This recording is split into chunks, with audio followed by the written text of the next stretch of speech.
We doing? How are we doing on this Veterans Day? On the day that we're meeting, it is Veterans Day 2025. Let's not mix it up with Memorial Day. Memorial Day, we always honor those who are fallen. Veterans Day is for all the veterans. So if you have served in any branch, even the newest branch, which is Space Force, if you have served in the armed forces to protect what we have here in the United States, I salute you. This is Dr. Gregory Clarke Sr. And even at the time of this taping, we still are thinking about the individuals in the Caribbean who experienced Hurricane Melissa. And even there was a situation, I believe, in Florida where there was a plane crash where, it was a humanitarian plane that went down. And so, we think about those individuals that were on that flight and not worrying about the things that were destroyed, but the people, because there were at least some people who have transitioned and in the space of being humanitarian.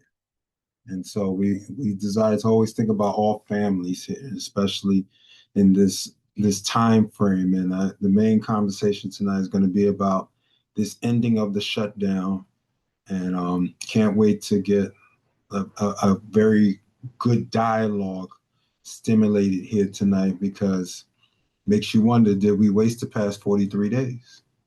Because by the time it is taping, time the House meets on Wednesday, that'll be 43 days, and then it may stretch into maybe 44, 45, depending on how quickly they can start ramping up, making sure that they're telling all the furloughed workers, or even those that were fired, who are now being allowed to come back to their positions, to get everything into that respective space. So once again, we're thinking about all of those. And once again, I wouldn't say thank you on my behalf in regards to all the TSA workers, the air traffic controllers, even some of the federal police officers that had to continue to work. And that's something when you have to work and you're going to receive a paycheck that says zero.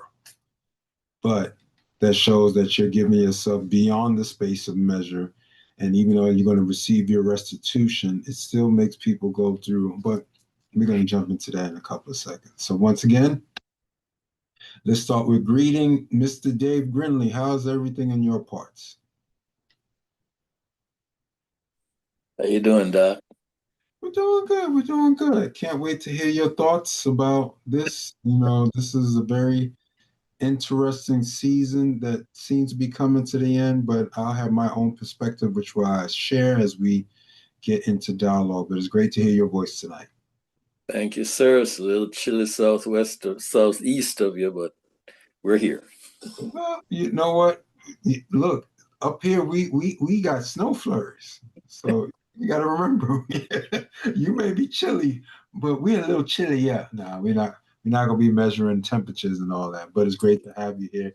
Knowing you probably near that fireplace of yours. I already know you're good. Amen. Amen. Let us go to one of our main young men, Mr. Guthrie. How is everything doing in your neck of the woods? It's chilly down here too, surprisingly chilly. Yeah, we sent we shared it this time. We sent some of that down south. Yeah, too much apparently. But it's all good. Excellent, excellent, excellent. I know you probably have a thought about this, and I can't wait to hear your contribution to the overall conversation tonight. And once again, thank you for joining us. Next up, a young lady who knows about Brooklyn, but she's down south right now. So without further ado, let us, greet Miss Carol McIntyre. How are you doing on this fine evening? Hi, good evening, everyone. Evening. I am doing great. Glad to be here. A little chilly down south. Back in Brooklyn, you feel it? Yeah. I'm saying, get you some Timberlands and a nice shirt. No, we're not going back there. No. It's great to hear your voice, and thank you for joining us here tonight. And I know I can't wait to hear your perspective on certain things that I will definitely bring up this evening. So thank you once again for joining us. You're welcome. And one of our great co-hosts here from the Boogie Down. I doubt they saw any flurries or anything like that, or how they acted down there for Veterans Day, but she can always give us that great insight as well. None other than Miss Nicole Johnson. Good evening, everyone. As I hear people talk about the chilliness, when I'm looking at my thermometer, it says 38, but God is good. Oh my goodness. Let's see, what does it say up here in my parts. Oh, we're 36. Oh, you win. Yes, I think so. I think so. We're a little further north, but it's all good. And it's great to see you. Great to have you here as a part of the conversation as always. And Dr. Cheryl Clarke probably won't be chiming in today because she has some other meetings. It's been crazy as we've been preparing for some meetings, some other meetings, and a cruise, and then just all kind of stuff. So she's taking a woosah. She's going to take a woosah, which she deservedly deserves to do. And we won't be long tonight, as I'm going to already jump into the conversation because won't belabor too long.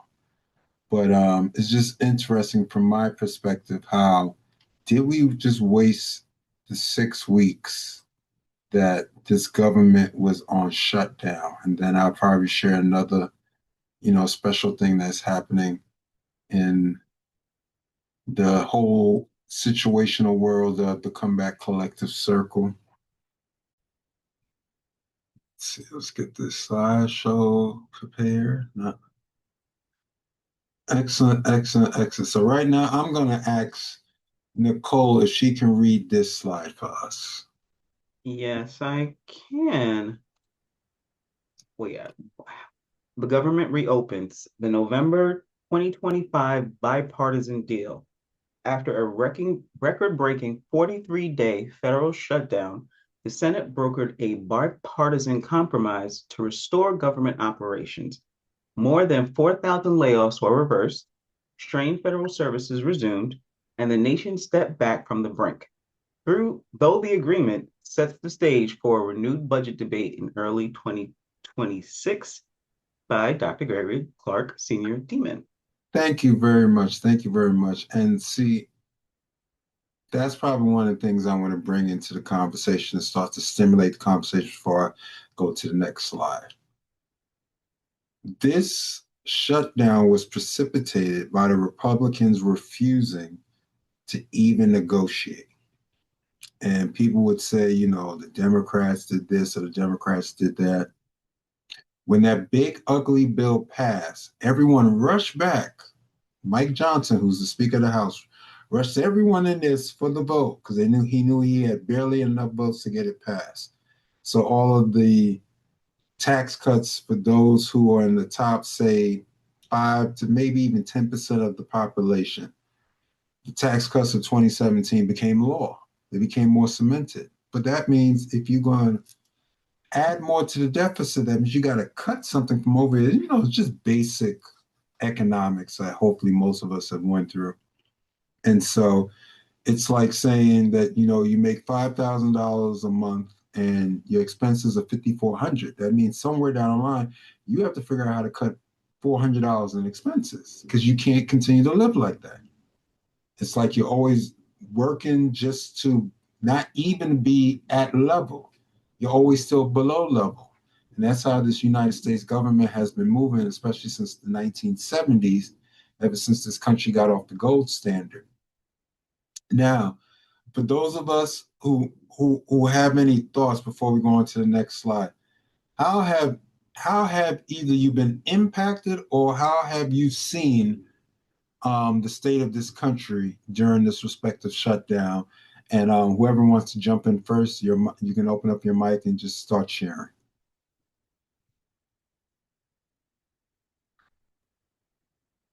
This is Carol. Amen. Go ahead, Miss Carol. Yeah, so I had the opportunity of just traveling back and forth to New York during the shutdown, and definitely travel was definitely impacted. Yeah, I mean, it's pretty obvious. But the fact that the TSA workers had to show up without pay, I commend them tremendously and appreciate them. And you know, as you speak to some of them, some of the citizens were very kind. They would buy them lunches, or they tried to give them hefty tip, which they could not accept. But on another level, seniors were impacted. Those who are on fixed income, you know, the food insecurity, even though it wasn't for long, but many of them, it created like added stress, Yes. unnecessary stress, because they're thinking, oh my God, what am I going to do if this should happen? So not just seniors, but the disabled, because not everybody has the capacity or the wherewithal to you know, to have extra funds. We're in a very, very crazy time in terms of the economy. So more people are living from paycheck to paycheck, you know, hand to mouth kind of situation. So when they hear of a government shutdown and not getting that food stamp or that SNAP on time, you know, it was detrimental for a lot of seniors. They did not process that very well. Yeah. Thank you for that. Thank you for that. That's great. That's a great share. That's a great share. And great perspective on that as well. And that leads me right into this. And I'll read this. The overview of the agreement. The purpose. It reopens the government operations and stabilizes essential federal agencies after the longest shutdown in modern history. The temporary measures. A continuing resolution. So you may hear some of the news outlets talk about the CR, you know, the CR. One of the representatives or people in the legislature keep talking about the CR. That's what they're talking about. The continuing resolution extends funding for all remaining federal agencies at 2025 levels until January 30th of 2026. Not even the full month of January, up to the 30th of 2026. Full year funding. Veterans Affairs receives complete full fiscal year 2026 appropriations, which means if we end up in another shutdown at the end of January, Veterans Affairs already has their allocation for the year. Agriculture Department, fully funded through fiscal year 2026, which means the same thing because the SNAP program is administered by the FDA, Food and Drug Administration. So that means we shouldn't have any issues about food insecurity, at least until July of next year, because fiscal year in the government standpoint always starts from July to July. It doesn't start on a regular Gregorian calendar year. So the fiscal year of 2026 will end in June of this year, and then fiscal year 2027 begins in July. And the legislative branch's operations secured for fiscal year, which means they're making sure that they get paid.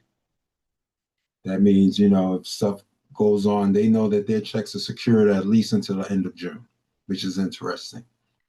Worker protections. Full back pay granted to furloughed employees, ensuring financial stability for affected federal workers and their families. Future negotiations are required because the shutdown risk still looms on the horizon. And see, the thing for me, because I was very upset on Sunday evening. And the reason why I was so upset on Sunday evening, because I felt like this thing was a major capitulation that was happening.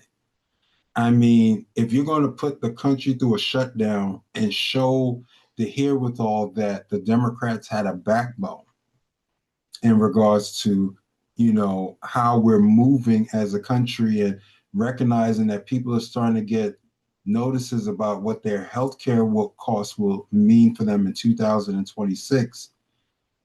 Do we have a heart? Do we have any understanding, any inkling or feeling about how this will impact people? As Ms. McIntyre was sharing, and we're talking about our seniors, those stressors, those extra stressors that can be more of a detriment towards people's possibilities. Any thoughts, or is anyone experienced the sticker shock, or have they, started to see some of these possibilities if these SEA subsidies, which are really government subsidies, to finally bring some sort of semblance or bring us into the rest of the world of us having some level of universal health care, or at least access to health care. Has anyone experienced any of those possibilities or know of people that are maybe experiencing those possibilities? You can open up your mic. Because, I mean, the sticker shock alone is going to scare certain people. People have went from saying, okay, my bill is like $280 something a month, and it could be like a family of 3 or 4 individuals. So now people receiving notices, those bills are going to be monthly now over $1,000. So where are these people, as we're seeing more people are working from paycheck to paycheck, are going to find the finances to have basic access to healthcare? Or is that an inalienable right that we just make sure we take care of the rich and make sure the rich are cool and the rich have their tax cuts, which is, I have nothing against the rich or us moving towards being a wealthy person or affluent status. That's what we should all strive for.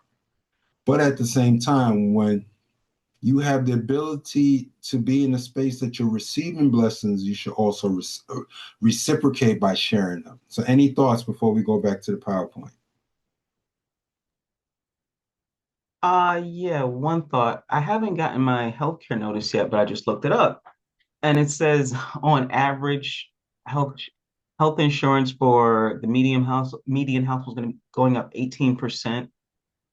And in New York, it's going to be a minimum of 7%.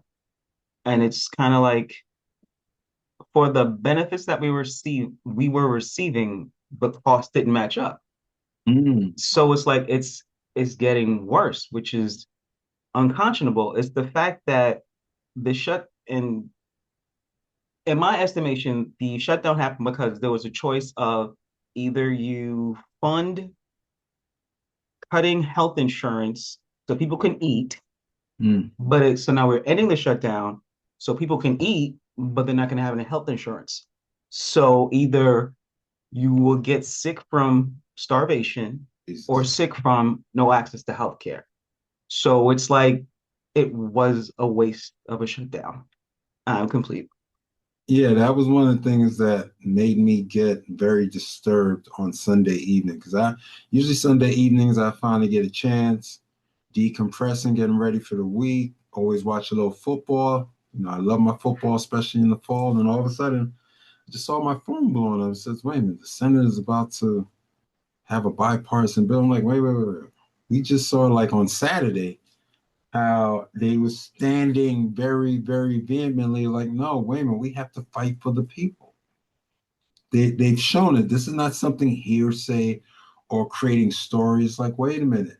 Regardless if you feel that the Affordable Care Act wasn't the greatest bill that is now law, that's probably where they're more upset, because it's now law. They can't get rid of it. Okay, if it's something that can be fixed, let's fix it. Let's figure out the ways to fix it. So we would rather cut taxes to the top 10% of the people in the country, which creates a bigger deficit, because all Trump has done so far has grown the deficit since he's came into office, because now those tax cuts are now permanent. That was the main reason why he was attempting to get back into office, because he knew this year, 2025, that stuff was going to be gone. That was going to be ghosts. That was going to be like, okay, we got to renegotiate.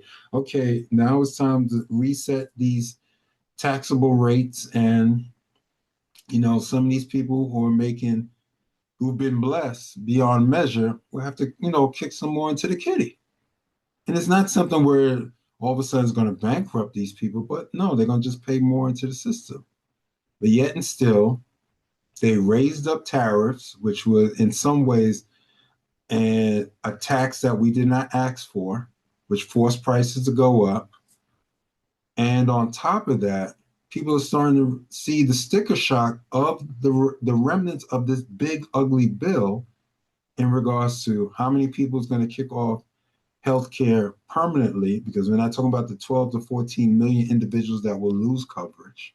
And then on top of that, with them sunsetting or saying that, oh, we're not going to fund those ACA subsidies that keeps the cost down for the Americans so they can continue to have access to healthcare. We're going to get rid of those because we've cut taxes to the top 10%.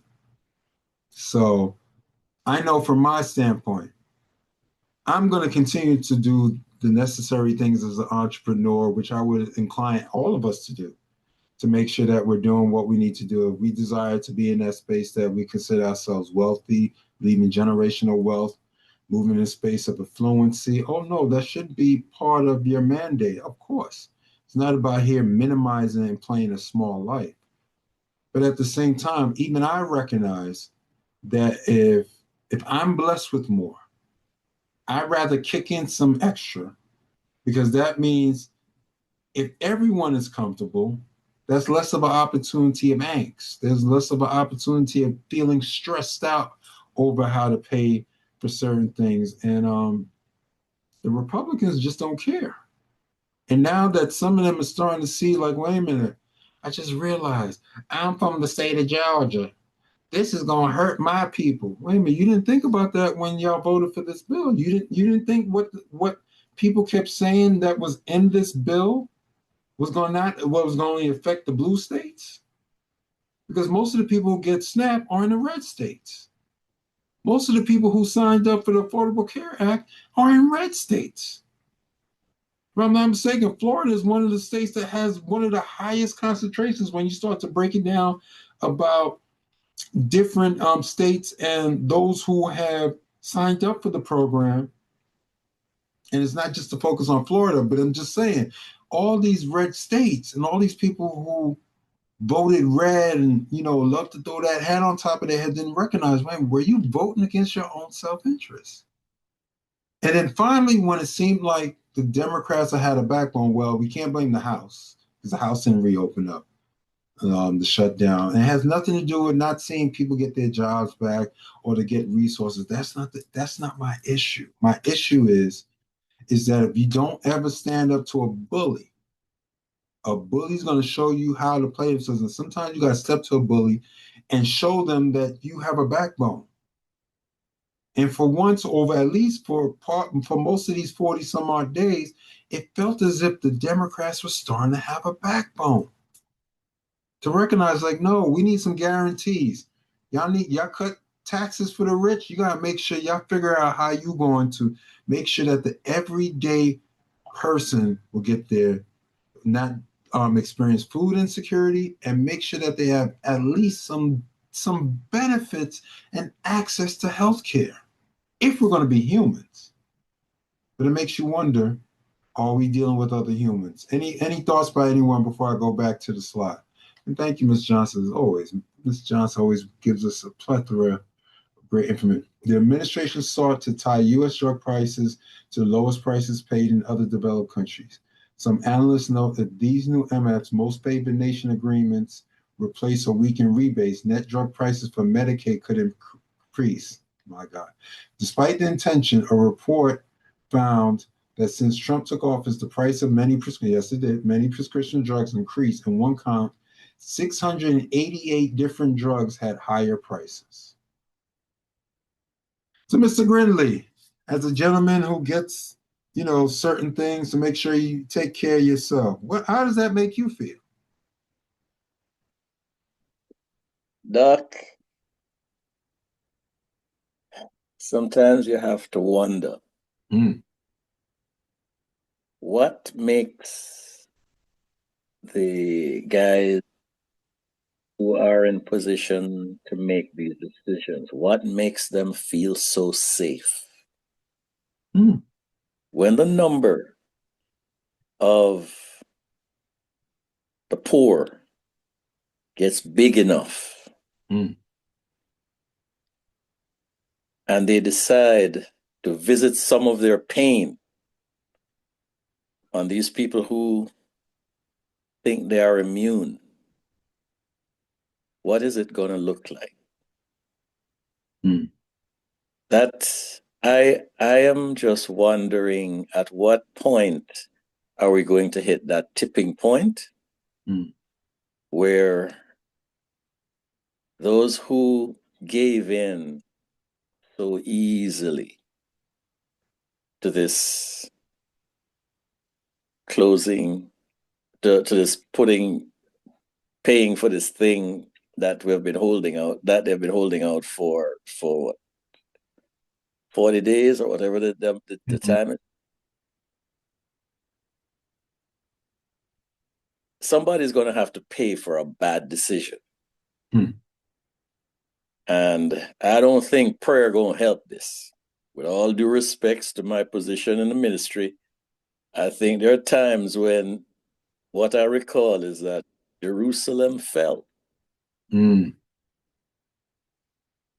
Stephen was stoned.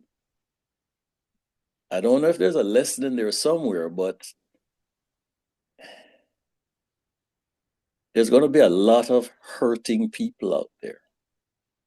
And they're going to turn their pain into something.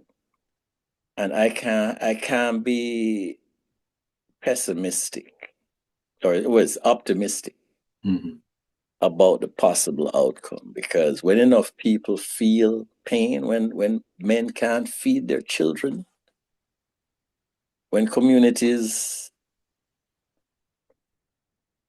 the medical thing is going to get crazy. So the whole health thing, for those of us who can't go into a doctor's office and have our health care addressed, I think we're going to head for some troubling times, and it hasn't begun to get scary yet. I plugged some of these things into my chat GPT, and I asked it, because I gave it some extreme conditions, and it gave me back an analysis. And I said, okay, give me 5 countries where your analysis has turned out to be so. It gave me 5. And America is not far from the numbers I plugged in for the 5 that it gave me.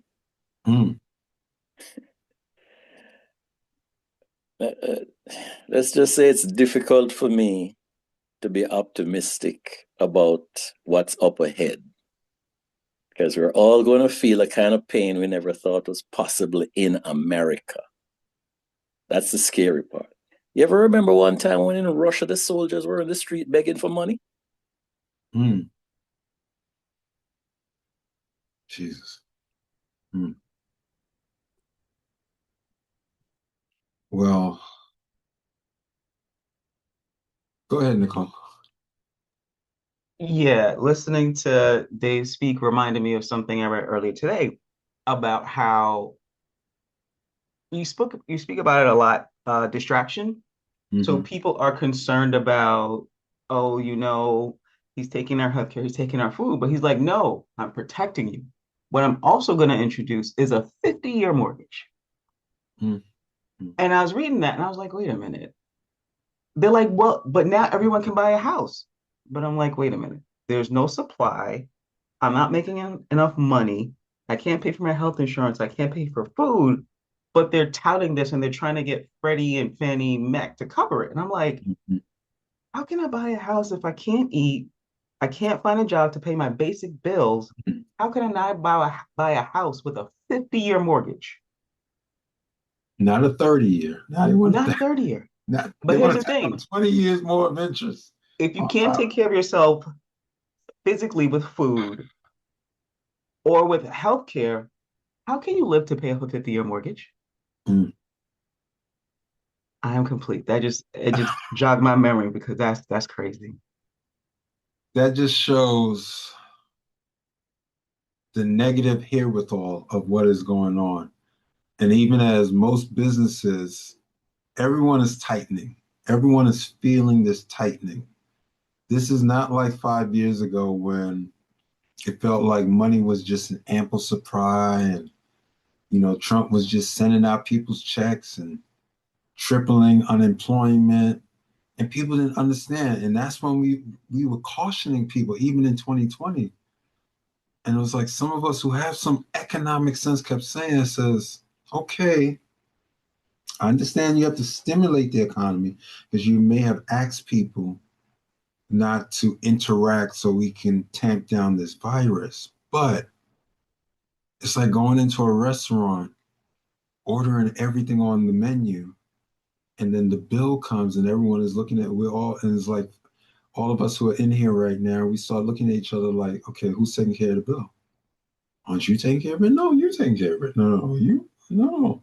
I only had, the creme brulee and the escargot. No, you had the tomahawk and you had and then, now we're sitting here fussing, looking like, a bunch of uninformed or uneducated individuals. It's like, wait a minute, we sat here and enjoyed this meal. We have to give them their resources based upon their labor. We ate the food. So now this is what the American government, and it started with him because everyone who was attempting to put it on Biden, remember, Biden inherited. Biden won the election in November of 2020.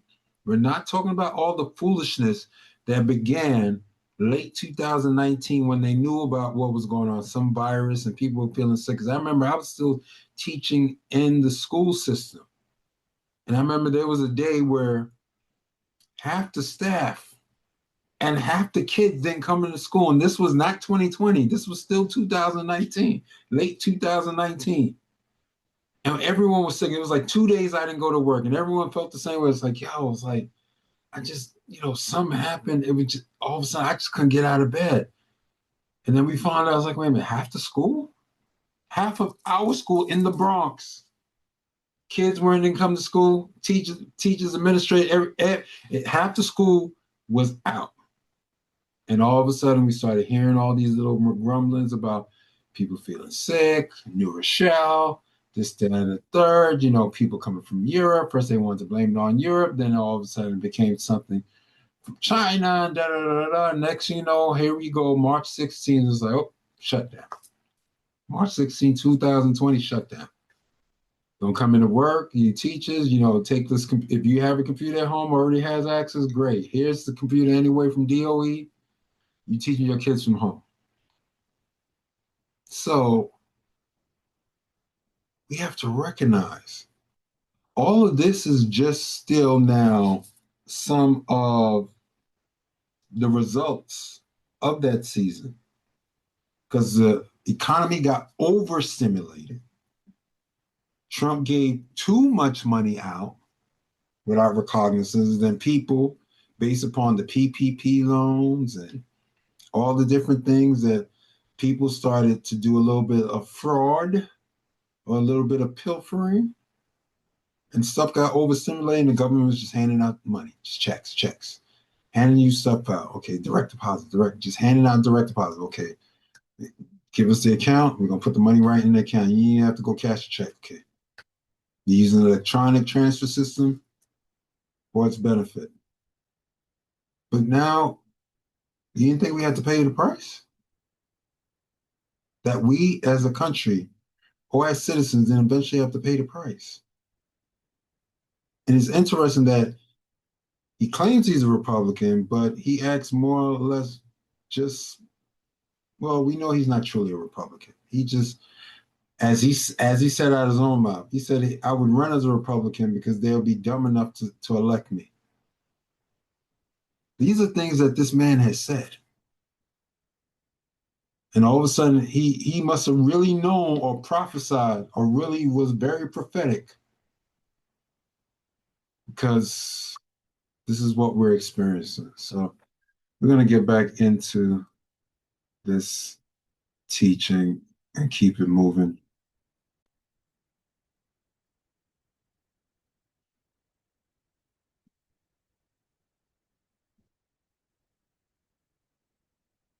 Key funding provisions. This stuff I'll read.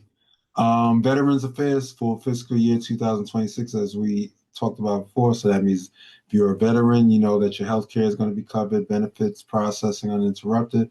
gives it some sort of stability at least to the end of June. Agriculture Department, same thing. So that means the farm programs, food safety inspections will start to get back there. SNAP programs should be fully funded. And, as a caveat, the Supreme Court today, the time it is taken, still allowed the Trump administration to block them from sharing any funds from the emergency fund. So they're waiting for the Congress to hopefully the House to ratify this bill, this CR, so they don't have to fund it from whatever discretionary funds the White House has. And then since it's a bill that's passed, that money will just come from there. So people are still in limbo right now. They weren't in one of those states that got there, that was wise enough to jump in and grab that money before they had the temporary halt. And then, of course, the legislative branch, which means the senators, House of Representatives. But this time, they made sure that full appropriation. So that means now they're workers. So that means if we experience a shutdown, if they work at Capitol Hill and stuff like that, they'll still get paid. Now, not only will the senators and the House representatives get paid, but now their staff members will get paid. So they made sure they snuck that one in there. And short-term coverage. All other federal agencies operate under continuing resolution at 2025 funding levels, and once again until January 30th, 2026, creating partial stability but leaving uncertainty for the coming months. Policy concessions.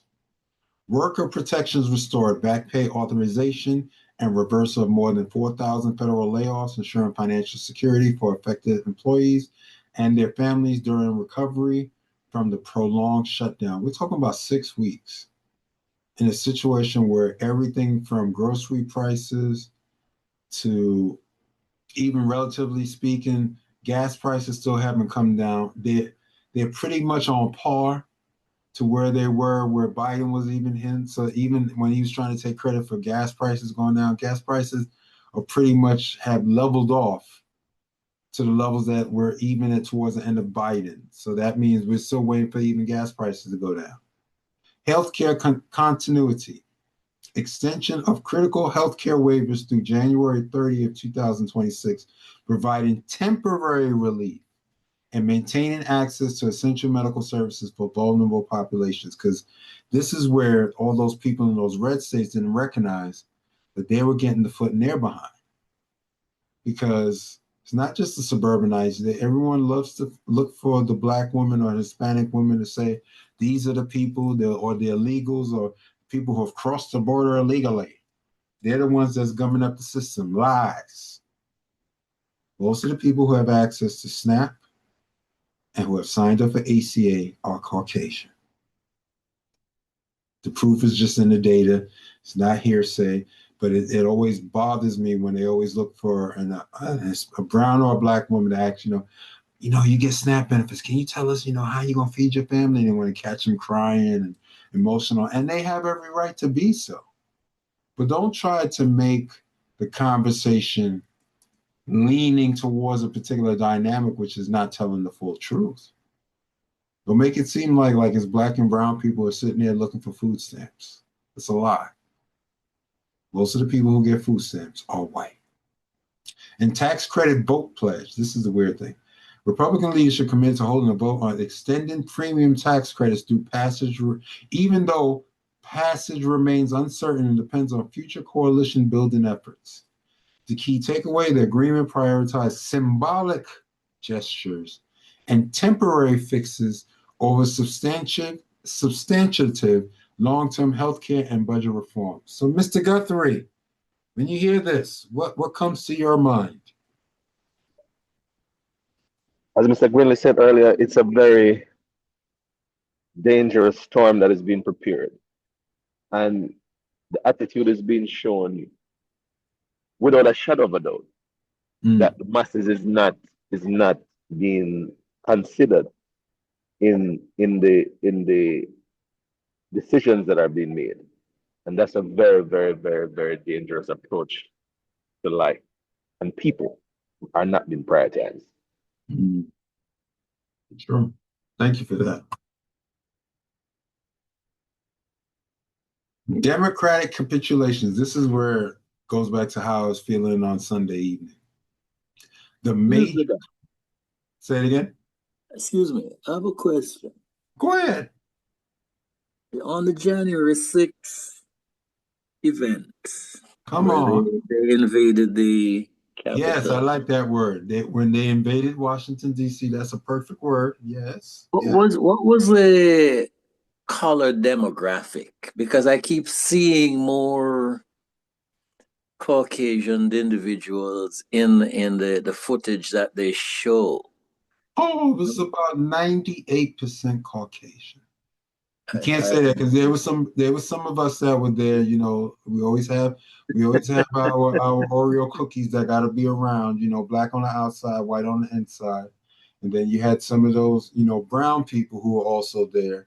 You know, when they talked about the Proud Boys and stuff like that, and you know, all these individuals. And as a caveat to as you asking that question about January 6th, that was one of the first things that this president did when he came in was to grant them pardons.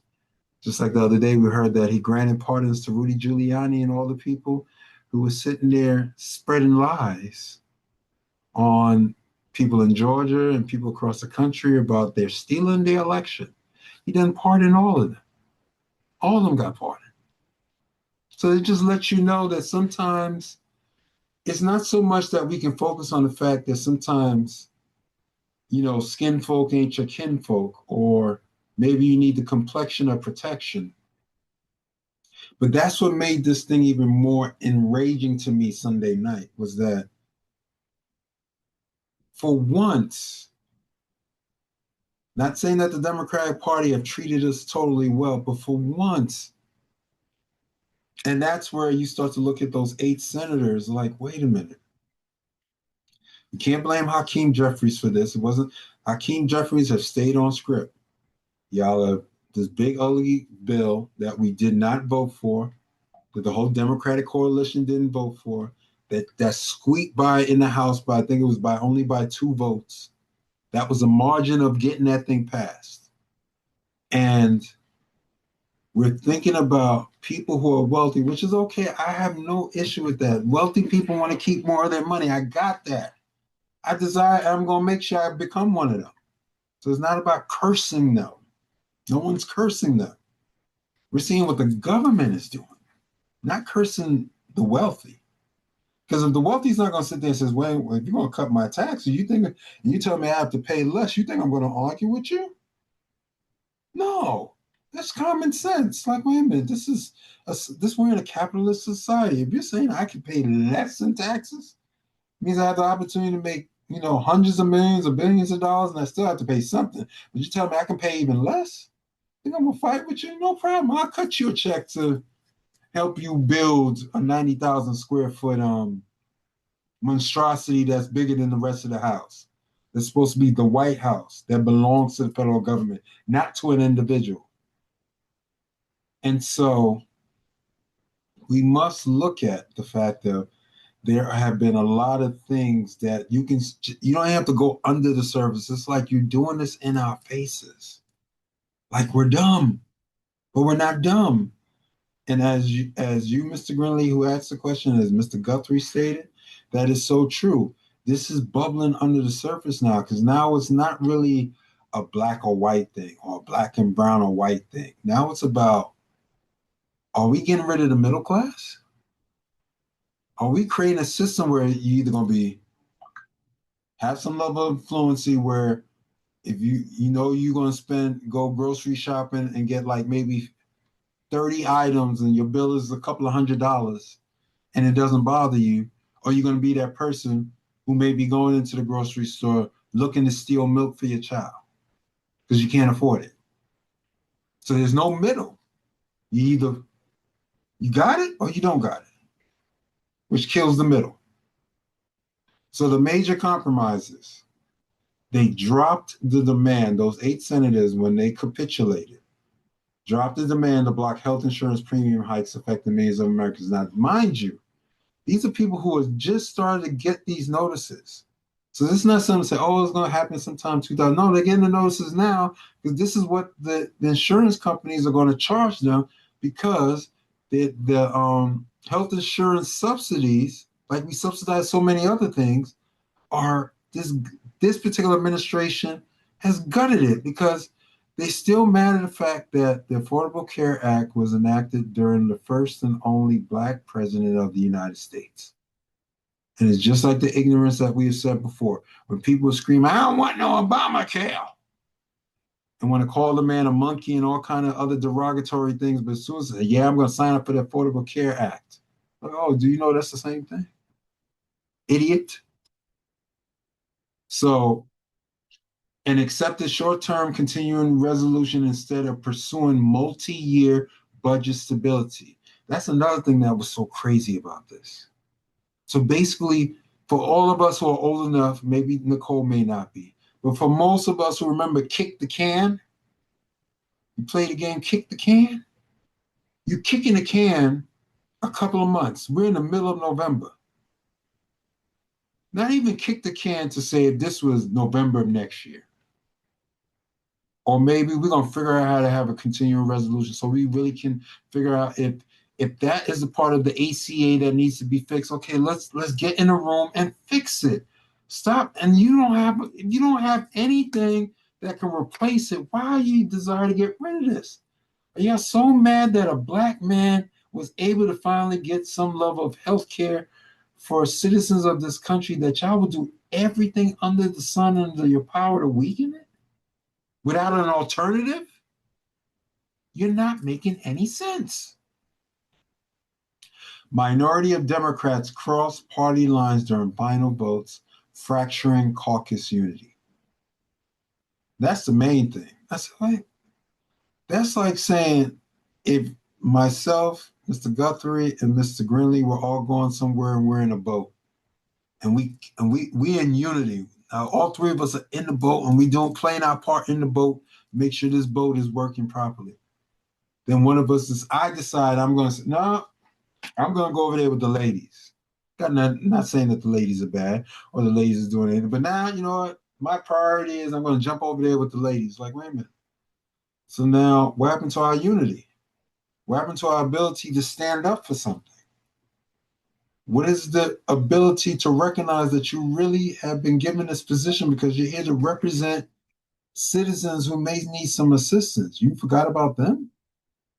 But you capitulated? And you got nothing? It's like the old Ice Cube song, No Vaseline. I'm like, wait a minute, are you crazy? You got nothing? You had everyone going through all these different phases and stressors and possibilities and da-da-da-da. Oh, yeah, okay, what did we get? Okay, we're coming to the table. Okay, we're willing to compromise. What did we get? Oh, we got nothing. So why are we compromising? Oh, no, we're going to compromise still because, wait a minute, I'm not understanding this. We got nothing, but you're compromising. So did you waste 6 weeks of time? What are we doing here? And as it says, negotiating power, significant leverage weakened through internal divisions and pressure to end the shutdown quickly. Strategic timing, urgency to restore services trumped opportunity for stronger policy demands. And a lost opportunity failed to translate public support, which was shown by last week's elections across the country to show that when you have 80% of the population saying, wait a minute, healthcare costs is something that we are focused upon. We're not listening to the citizens. We're going to just do our own thing because, you know, we're going to capitulate. Failed to translate public support into concrete long-term wins for progressive priorities. And really, healthcare shouldn't be considered a progressive priority. There should be a basic right. We love to say, okay, who's on the right, who's on the left, this one's progressive, this one's ultra-conservative. All of those are just really talking points to keep people separated. But then when people start to really look in the goose of the matter, it's like, wait a minute, I may be a Republican. I just recognize, 80% of the people who voted me in are the people that are going to be negatively affected by this. How can I go back to them and tell them, yeah, I voted for this? So you voted against the constituents that put you in office. How dumb is that? And the result is Democratic negotiating leverage substantially weakened, and the strategic opportunity to secure stronger terms was ultimately lost. That was how I was feeling on Sunday night, literally cursing at my television screen. You blankety blank blank blank blank blank blank blank blank blank without the blanks. Are you kidding me?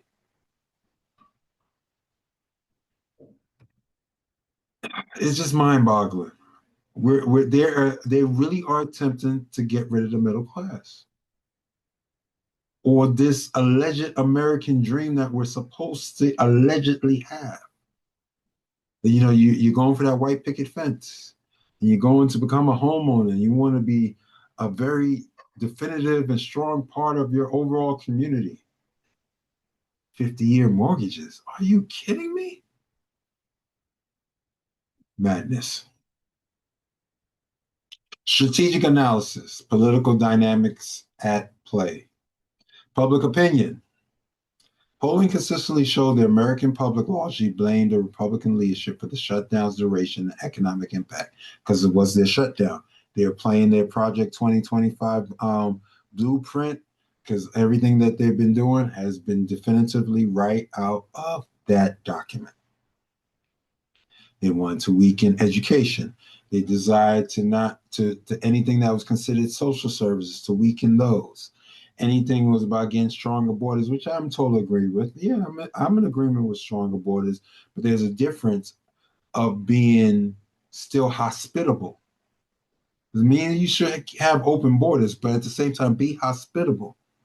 If people coming in and they have a legitimate claim for some level of asylum, you know, that means of Jesus, who had to run away from one part of the Middle East, which wasn't called the Middle East, you know, near the Horn of Africa, and had to go to another part because they all look like each other. So you wasn't going to let him in? You wasn't going to let Mary in? You wasn't going to let Joseph in? But then we wanted to say high and mighty how so much of a religious person some of us are. I don't want to serve that type of religion. That's not the type of religion I serve. Misleverage. Despite favorable public sentiment, Democrats could have pressed for stronger policy terms and multi-year budget certainty.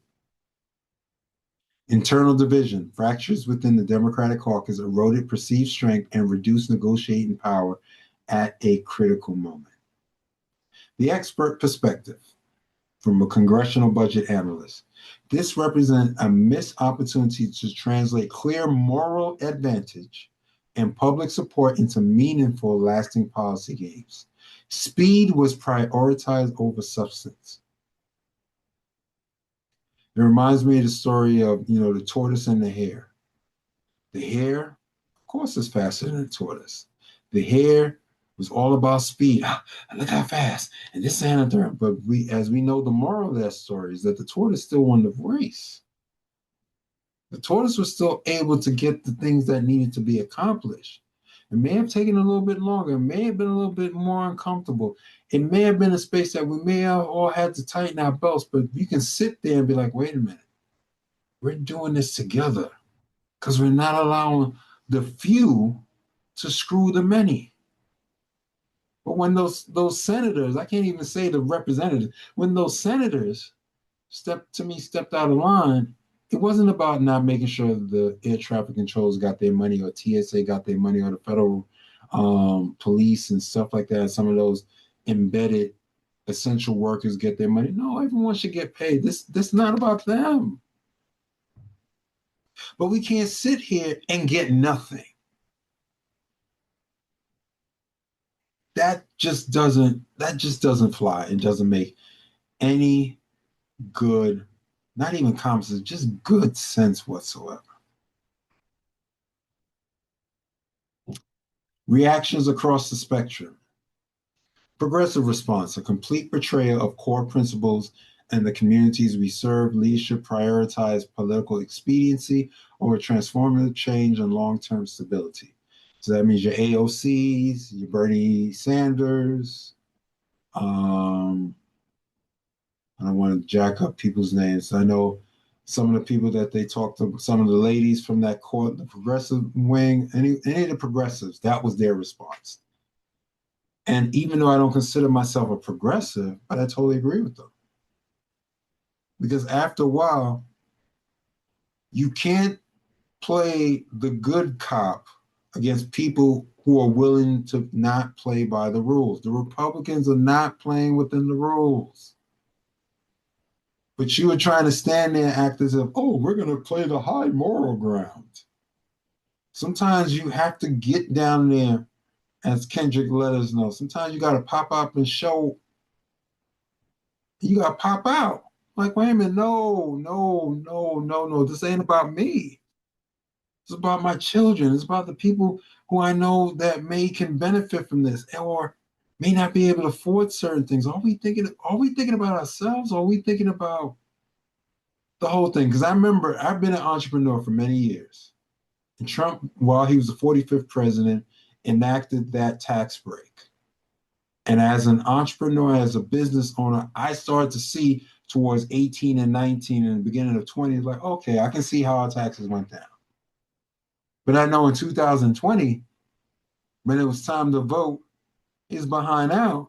I'd rather my taxes go up or I have to kick a little bit more into the kitty than to say, oh, I'm voting for this because I started to see a very noticeable tax decrease. No, you're a person who doesn't care about my community. You have no respect for women. You have no respect for other people that don't look like you. No, okay, if it costs me a little bit more, because there's a principle involved. Okay, I gotta pay a little bit more. Okay, I can rock out with that. We gotta get you out. See, the worst case is if you act like a real Oreo and be like, okay, yeah, I'm a black person, but I'm gonna act like I just have all these principled thoughts. Which means, are you really with your community or are you caring about just yourself? Or you're trying to embolden or be aligned with those who really don't care about you. And that doesn't work either. The Republicans' response. President Trump praised the agreement as a very good deal that demonstrates effective bipartisan governance and fiscal responsibility. Both. Yeah, I'm being respectful. And now we go into the public sentiment.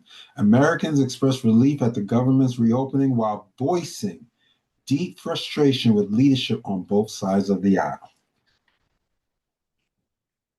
It made Schumer look weak. It made the Senate look like a bunch of old white people who don't care about the citizens. Just keeping a buck. Other than Tim Scott, who's the only pretty much token black senator from the state of South Carolina. So we already know where the Republicans stand. Everybody else, out of the 60 people that got that CR, moving towards where the House is now, everyone's attempting to rush back to DC tomorrow. So we're looking at 59 plus one Oreo. What does that mean? We're not standing up for anything? And that's why I can totally agree at times when they say integration didn't really work for us. Maybe we should have stayed with the Green Book. Maybe we should stay having the best athletes in our respective areas and stuff like that. Not that we were second-class citizens, but they benefit more of their cultural appropriation of our stuff than we are of them. And that's not me speaking ill, it's just speaking the truth. Sometimes you have to speak the truth to things.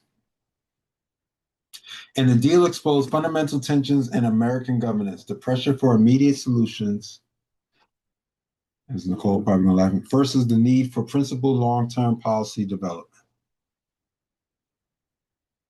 That's what sucks.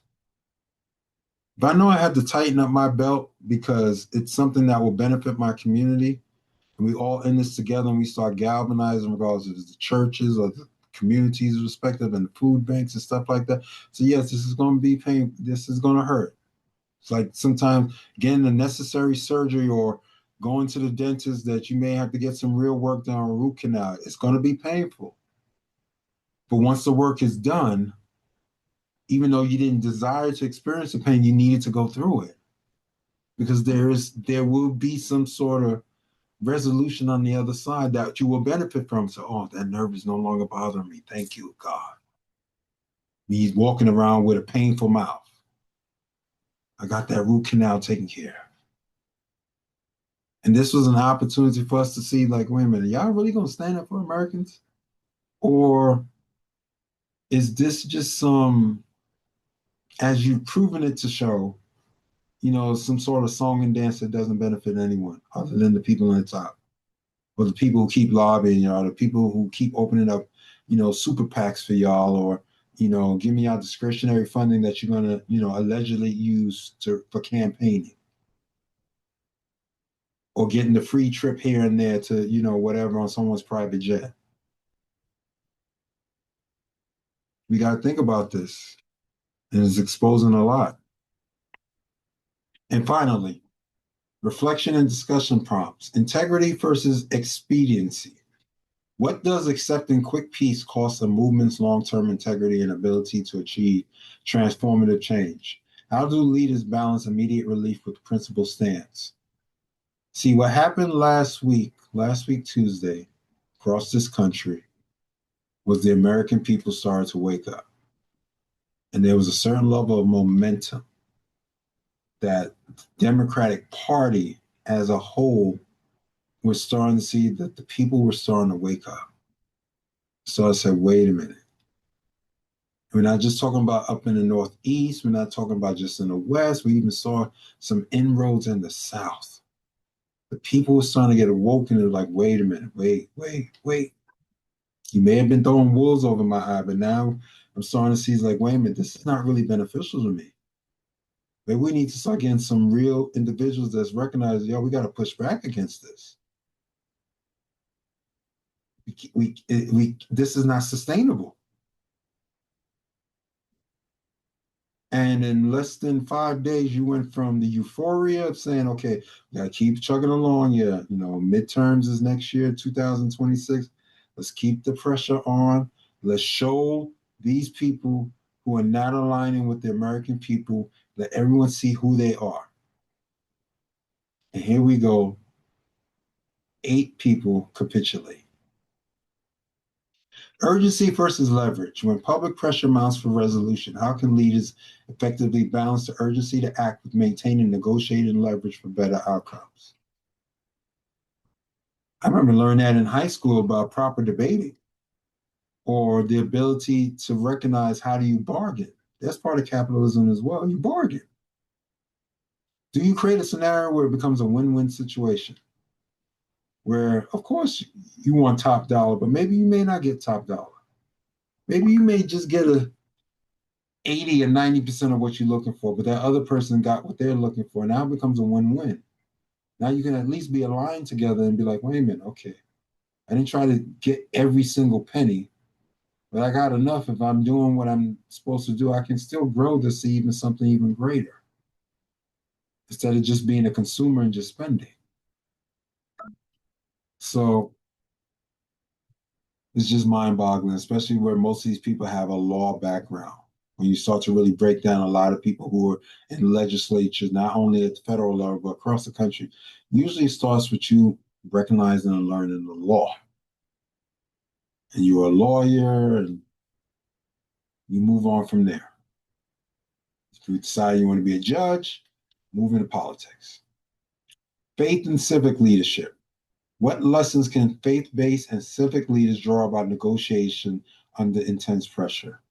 How do values inform strategic decision-making in crisis moments? This was even starting to galvanize the Black church, because now I'm looking at it from a church standpoint. Now we had to go beyond the measure of just worrying about tithes and offerings. Now it was about saying, okay, we have to we're realistically seeing something that's happening that's going to be impacting our constituents. And how are we going to galvanize? How do we navigate this? Not how I, not how you, but how are we? Now we have to think, now we're thinking more communal, which is a good thing. Because most times the grass isn't greener when you're looking for. Oh, I want some. I want. As soon as you say that W word, that's screwing you up already. I want something better. No. I desire to work to become even better or greater that I am choosing to move towards, not as a want. And what those senators did was show that the wants of a few can screw the many. And we already know that I'm not going to read that thing about January 30th, 2026, because that's just shows another part of the hypocrisy. It's like, wait a minute, y'all kicked the can over the course of a little over 2 months, where we can probably end up in this crap again. What are we doing? Can our political system find sustainable solutions, or are we destined for recurring crisis? And as we bring this to a close, what are your thoughts on that? Do you think that from your own thoughts, do you think that we're going to get healthcare premiums back down? The Republicans are going to actually have a dialogue with the Democrats? What do you think as we start to bring this conversation to a close? I don't think. Tired, Sorry. and we're going to go to Mr. Grinley. Not under this administration. Not under this very autocratic style of leadership. And just based on this, what they've proven through the shutdown is that the American people are not the center of their decision. It's a lot about, it's almost like a lot of egos. And we have a president who's into setting records. And at any cost, he will do so. So I can't see the premiums going. I just not under this administration. Maybe once he's out, maybe, and I still don't. They're really squeezing out the middle class because the government will take care of the poor to some extent. The rich could do for themselves, but those of us in the middle, it's tough. It's once something goes up, I don't see coming. Not under this now. That's my opinion. Good, thank you for that. I'm complete. Thank you. Appreciate that. Mr. Grinley, floor is yours. I have to agree with that last thought. Prices are not going to come down. I don't care who comes into government because But he said he's going to take care of the groceries. Remember, his key word is groceries. We're going to take groceries going to come down day one. On the grocery price is going to come down. We are going to learn that nothing is free. The only question is, will you be willing to pay the price when the piper comes to your door? That is my concern. We haven't gotten this far because it costs nothing. I can't imagine being one of those people trying to cross that bridge in the South when law enforcement is on horseback with batons, with whips, with guns. Those people had something we don't have anymore. So my concern is in the day, you have to pay the piper. What you gonna do? Because he's coming. If he isn't already here. I feel he's already here. That's my concern. Mr. Guthrie, your thoughts? Serious times are ahead. It's not looking very promising. I rest my case. Thank you for that. Ms. Johnson, we give you the floor. What are your thoughts as we bring this to a close? I basically concur with what everyone else has said prior to me.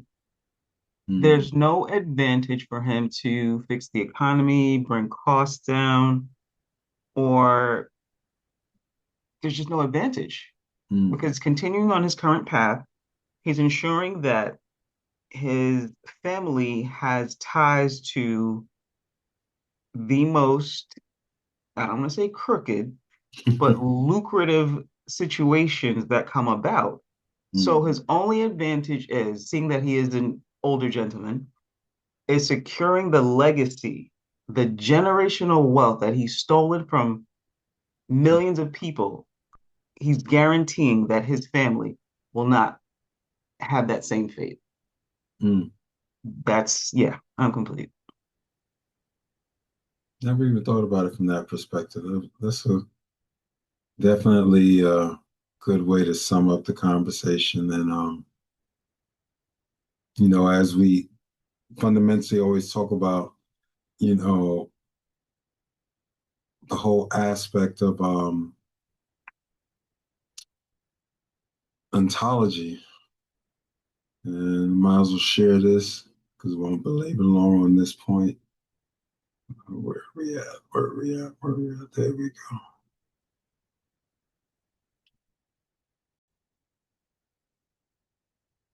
And just to share with everyone, finally, I think only Miss Nicole was able to see it ahead of time, but finally have a nice little space in the web, CoachClarkeDmin.com, where you get an opportunity to take certain assessments, certain aspects that show that you're part of the community, conversations that we're building here, do one-on-one coaching with executives and things of that nature. I do speak at different workshops and events, and just showing just the homepage. But it's a space where I would encourage you. You can find out more about me. I've allowed myself to be a little bit more transparent in certain things. You can learn about my fight framework, which allows you to continue to be strategic in the different clarity in different areas of your respective life. And this is just another step in the engineering your comeback stories, another step in how we're developing and growing the community. And it's not just about just having it for a select few, but it's recognizing that it's time for us to step it up. And even in times of where things seem to be not as economically pliable, how many times during recessionary possibilities that's when the boom happens for people to ultimately you can become that millionaire or move towards that wealthier status if you're willing to persevere, if you're willing to find where you can be a space where you can help others.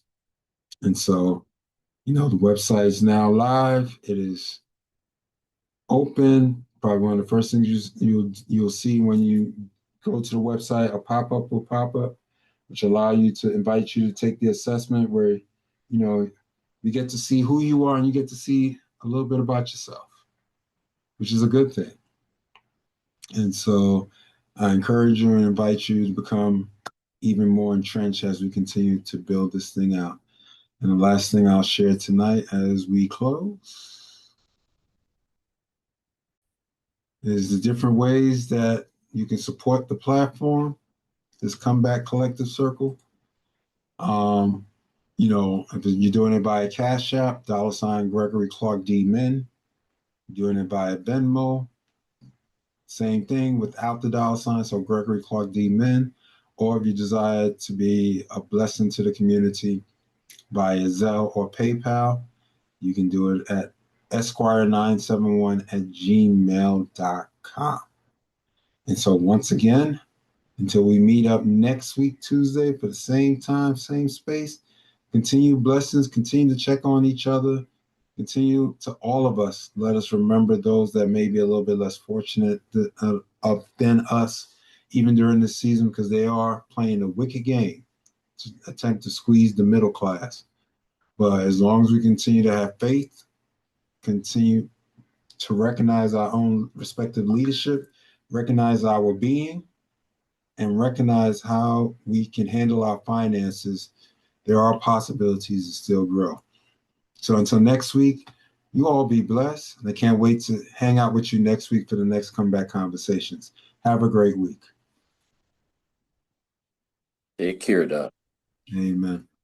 Blessings. Blessings, blessings. Good night. Good night, good night, good night. Blessings, young sir.